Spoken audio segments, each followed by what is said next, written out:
Welcome to this explainer. Today, we're putting on our detective hats to investigate how tiny little words can absolutely wreck perfectly good sentences.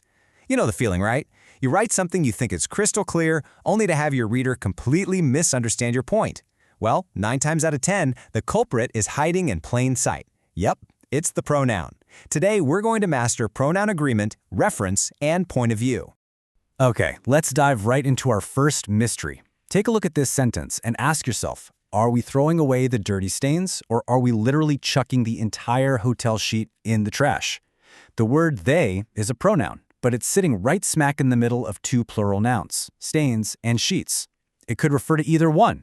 This is a classic case of ambiguity.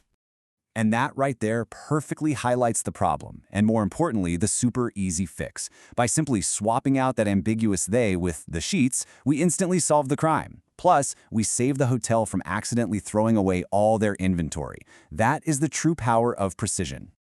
So, to empower you with total precision, here's our agenda for today. First, Rule 1, perfect agreement. Then, Rule 2, clear references. Next, Rule 3, consistent perspectives. And finally, your turn, the final test. All right, jumping right into Section 1, Rule 1, perfect agreement. This is all about matching numbers and nouns. But before we go any further, we gotta define our prime suspect, the antecedent. I know that sounds like some heavy academic grammar term, but it literally just means the noun that comes right before the pronoun. Actually, if you look at the Latin root, ante means before. So the antecedent is simply the word your pronoun is replacing or referring back to. If that noun is singular, your pronoun has to be singular. If it's plural, your pronoun must be plural. Sounds super simple, right?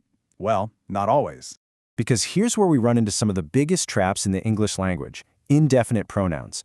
What's really wild is that every single one of these words, like each, neither, or nobody, is strictly singular. This trips up so many people because words like everyone or everybody really feel plural, don't they? They feel like a giant crowd of people.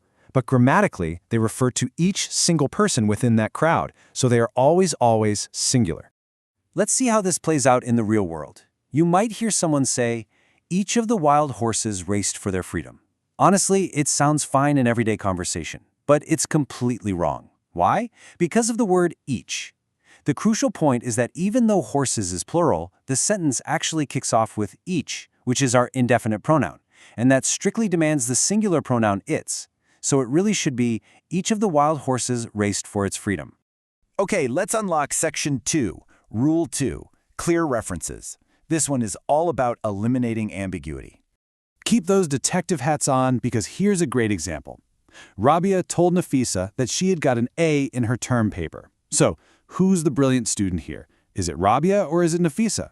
The pronouns she and her could accurately point to either woman. We genuinely have no idea who is actually being congratulated here. It's a total guessing game. The pronoun she is just completely ambiguous. But look at how easily we can fix it. Using a direct quote clears up the confusion instantly. Rabia told Nafisa, you got an A on your term paper. Boom, mystery solved. Nafisa got the A. Or, you could also fix it by having Rabia say, I got an A. The main takeaway here is to never let a pronoun hover uncertainly between two possible subjects. And check out this rather funny scenario. Manor tore off the wrapping paper from the present and threw it in the rubbish bin. Without a clear reference, the pronoun it could mean the paper, or it could literally mean the present itself. Imagine poor Manor accidentally tossing a brand new gift into the trash. By simply replacing it with the paper, we save the gift. Precision really matters, folks. Let's move on to our third section. Rule 3, consistent perspectives. This rule focuses on maintaining your point of view. This grid is super helpful because it clearly lays out the boundaries between first, second, and third person. First person is all about the speaker, I, me, we. Second person speaks directly to the audience, you. And third person is about someone or something else entirely, he, she, it, they. The absolute golden rule here is that you cannot cross these boundaries within the same sentence unnecessarily. If you start in the first person, you gotta stay in the first person. Notice how absurd it sounds when you shift perspectives mid-thought.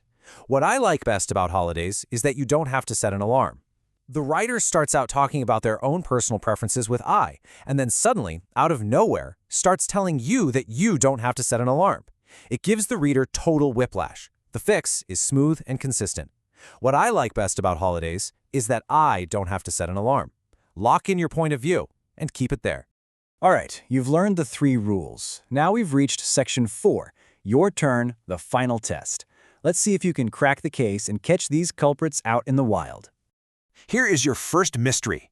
Take a quick second to read this. Neither friend wants to work in their family business. Think back to our list of indefinite pronouns a few minutes ago and try to figure out what is wrong with this sentence. Did you catch it? The culprit is the word neither, because neither is always a singular indefinite pronoun. Pairing it with the plural pronoun there is basically a crime against agreement. It absolutely has to be paired with the singular his or her. So it should be, neither friend wants to work in his family business. Moving to the next one. Ask yourself, who exactly is this phantom they that the angry man is yelling about? An angry-looking man stood outside the bank, shouting that they had stolen his money. The word they has absolutely zero clear antecedent here. I mean, the bank is a singular entity, not a they. It's just this ambiguous, floating pronoun. So to solve the mystery, we have to replace it with a specific noun phrase, like the bank employees, shouting that the bank employees had stolen his money. Ah, much better. For our final puzzle, try to locate the jarring shift in point of view regarding this concert. I won't go to Abraral Huck's concert tonight because there's no way you could get a ticket. Okay, so the sentence kicks off in the first person with I, establishing a very personal perspective. Because of that, it has to stay in the first person. Suddenly dragging you into the ticket situation totally breaks the consistency. Instead, it should confidently remain, there's no way I could get a ticket. So, what does this all mean? Mastering these 3 simple rules, perfect agreement to match your numbers, clear references to avoid any ambiguity, and consistent perspectives to maintain your point of view is a total game changer. It takes your communication from confusing and amateurish to completely precise, clear, and professional. As we wrap up this explainer, I want you to leave with this thought. Are you going to let tiny, ambiguous words ruin your big ideas? Or are you ready to take total control of your message?